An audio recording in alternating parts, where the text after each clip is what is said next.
वैशाली कहने को रुद्र की छोटी बहन है, मगर है बड़ी हिम्मती। सुन रहे हैं आप कहानी रत्नगर्भा। मैं काल हूं और इस कहानी को आपको सुना रहा हूं। राजकुमार रुद्र की दो दुनिया है, एक अद्वितीय लोक जिससे उसका संबंध जुड़ा हुआ है, लेकिन एक और दुनिया पृथ्वीलोक में है जहां वो रहता है। वहीं उसकी बहन आज महल में पहुंच गई है अपने पिता से कुछ सवाल जवाब करने, और महल में कुछ ऐसा हुआ जिसकी उम्मीद रुद्र को भी नहीं थी।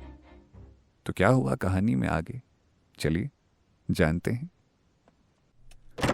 वैशाली अभी सबसे छुपते छुपाते अंदर आई ही थी कि तभी उसे अपनी गर्दन पर एक तलवार महसूस हुई और उसके पीछे से कठोर आवाज आई, तुम कौन हो? वैशाली अपनी पीछे से आती कठोर आवाज को सुनकर ठिठक गई। यह आवाज किसी और की नहीं बल्कि महल के तीसरे राजकुमार सूर्यप्रश की थी। कौन हो तुम, और महल के अंदर आने का तुमने दुस्साहस भी कैसे किया? वैशाली ने खुद को शांत किया और डरा सहमा चेहरा बनाकर बोली, राजकुमार मैं महल की नई दासी हूँ, नई नियुक्ति की गई हूँ, इसलिए मार्ग भटक गई, क्षमा कर दीजिए। ओह, तो तुम महल की नई दासी हो? जी राजकुमार। क्या मैं तुम्हें मूर्ख दिख रहा हूं? मैंने अपनी आंखों से तुम्हें यहां घुसपैठ करते हुए देखा है। इसके उपरांत भी तुम्हारा इतना दुस्साहस कि तुम मुझसे असत्य कहकर मुझे छलने का प्रयास कर रही हो। तुम सत्य कहती तो बच जाती, किंतु असत्य कहकर तुमने साबित कर दिया कि तुम महल के अंदर जरूर किसी उद्देश्य से आई हो। अभी इसी क्षण मुझे बताओ कि तुम्हारा यहां आने के पीछे का उद्देश्य क्या है, अन्यथा मैं तुम्हारे प्राण अभी इसी पल ले लूंगा। क्षमा राजकुमार, मैं यहां भूल से आ गई थी। मैं अपनी भूल स्वीकार करती हूं। मेरा यहां आने के पीछे किसी प्रकार का कोई उद्देश्य नहीं है। वैशाली को उसकी भूल स्वीकार करता देख और उसकी उम्र को देख सूर्यप्रश को शांत हो गया। वह भी वैशाली की गर्दन से तलवार हटाने ही वाला था कि तभी वैशाली ने मौका देखकर उसके हाथ पर अपने पैरों से प्रहार किया, जिसके बाद सूर्यप्रश की तलवार उड़ते हुए वैशाली के हाथ में आ गई। जिसके बाद वैशाली ने वो तलवार सूर्यप्रश की ओर कर दी। तुम्हारा इतना दुस्साहस! सैनिकों, बंदी बना लो इस घुसपैठ लड़की को! सूर्यप्रश की आवाज सुनकर सैनिक दूसरे हिस्से से भागते हुए उस तरफ आए, और इससे पहले कि वो वैशाली को बंदी बना पाते, वैशाली ने सूर्यप्रश की गर्दन पर तलवार रखते हुए कठोर आवाज में कहा, पीछे हट जाओ, अन्यथा हमारे हाथ आपके राजकुमार के प्राण लेने के लिए बिल्कुल नहीं कांपेंगे। हम अपनी बात दोहराएंगे नहीं, पीछे हटो। बहुत हिम्मत है तुम में। मैं तुम्हारा यहां आने का उद्देश्य नहीं जानता, किंतु मैं तुम्हें सलाह देना चाहूंगा। हार मान लो छोटी लड़की, वरना इन सैनिकों के हाथों मारी जाओगी। हमें सलाह देने के लिए आपका धन्यवाद, लेकिन हमारी एक बात आप भी सुन लीजिए। अगर हम मरे तो आप भी मरेंगे, इसलिए अच्छा होगा कि आप अभी मेरे आदेश का पालन करें। मुझे महाराज से मिलना है। वहीं सूर्यप्रश और वैशाली को आपस में उलझा देख वहां खड़े सैनिक दूसरे सैनिकों को बुलाने के लिए इशारा करने लगे। सैनिक उन सैनिकों का इशारा समझकर भागते हुए आए और महल में लगा सावधानी का घंटा उन्होंने बजा दिया।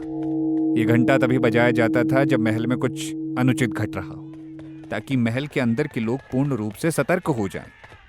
अभी कुछ ही पल बीते थे कि महल के सारे आवश्यक लोग महल में हो रही अनुचित घटना को देख वहां आने लगे, और बलशाली सूर्यप्रश को एक कमजोर सी लड़की के आगे झुकता देख उन सब की आंखें हैरानी से फैल गई। सूर्यप्रश, जो सारे राजकुमारों में युद्ध कला में सबसे निपुण था, उसे एक कमजोर सी दिखने वाली लड़की ने इस प्रकार बंदी बनाया था, और आखिर ये लड़की थी कौन?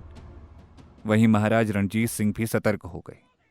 उन्होंने अपने कक्ष के बाहर पहरा दे रहे सैनिकों को बुलाया और कहा, शीघ्र पता लगाओ महल में क्या हो रहा है। जी महाराज।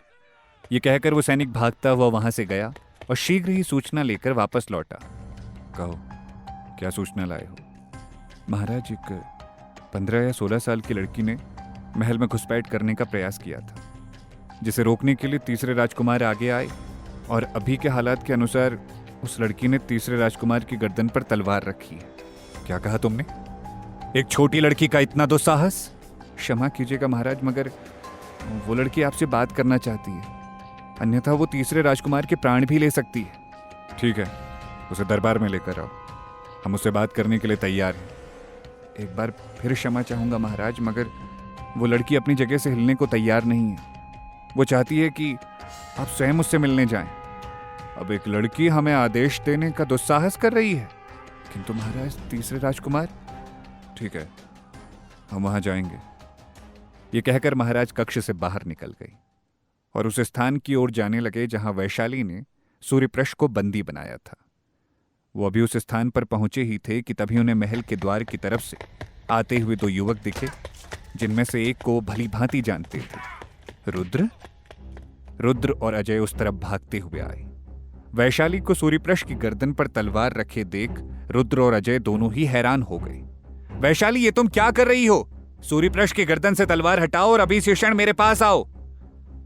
जितना हैरान रुद्र वैशाली को इस रूप में देखकर था, उतनी ही हैरान वैशाली रुद्र की आवाज सुनकर थी। क्या तुमने सुना नहीं वैशाली, तुम्हारे भाई ने क्या कहा? मैंने कहा अभी इसी क्षण मेरे पास आओ। वैशाली ने रुद्र की तरफ देखा और दृढ़ होकर बोली, अपने जीवन में हम पहली बार आपके आदेश का उल्लंघन कर रहे हैं भैया। हमें क्षमा कीजिए, किंतु हम आपके पास नहीं आएंगे। हम आज महाराज से बात किए बिना यहां से कहीं नहीं जाएंगे। वैशाली! ओह, तो ये तुम्हारा षड्यंत्र था रुद्र। पहले तुमने अपनी बहन को घुसपैठिया बनाकर यहां भेज दिया और अब इस प्रकार आकर तुम मेरे प्राणों की रक्षा करने का ढोंग करना चाहते हो। तभी वहां खड़ा दूसरा राजकुमार अभिराज बोल पड़ा, मुझे तुमसे यह आशा नहीं थी रुद्र कि तुम इतनी नीचता भरी हरकत करोगे। लज्जा नहीं आई तुम्हें करते हुए? तुमने साबित कर दिया कि तुम और तुम्हारी ये बहन इस राज्य और इस महल के लिए सिर्फ एक कलंक हो। सैनिकों, बंदी बना लो इस व्यक्ति और इसकी बहन को। रुद्र ने निराश आंखों से वैशाली की तरफ देखा। वैशाली, तलवार छोड़ो और चलो मेरे साथ। वैशाली ने रुद्र की आंखों में छाई निराशा को पढ़ लिया। उसे ऐसा प्रतीत हो रहा था जैसे आज उसने रुद्र का विश्वास तोड़ दिया हो। उसने अपनी तलवार सूर्यप्रश की गर्दन से हटा ली। इससे पहले कि वो अपने कदम रुद्र की तरफ बढ़ा पाती, अभिराज ने तेज आवाज में आदेश दिया, बंदी बना लो इस लड़की को। अभिराज का आदेश सुनकर सैनिक वैशाली की तरफ बढ़ ही रहे थे कि तभी रुद्र की भयानक आवाज उन सब के कानों में पड़ी, अगर अपने प्राण प्रिय हों तो उसे हाथ लगाने का प्रयास भी मत करना, अन्यथा यहां खड़े एक एक व्यक्ति के प्राण मैं अपने हाथों से लूंगा। रुद्र का आदेश सुनकर किसी भी सैनिक ने हिलने की हिम्मत तक नहीं की। तभी सूर्यप्रश बोला, क्या तुमने सुना नहीं युवराज ने अभी क्या आदेश दिया? बंदी बना लो इन दोनों को। तभी उनके पीछे से कठोर आवाज आई, बस बहुत हुआ। यह आवाज किसी और की नहीं बल्कि महाराज की थी। तुम चारों की उपस्थिति हम अभी इस क्षण अपनी सभा में चाहते हैं।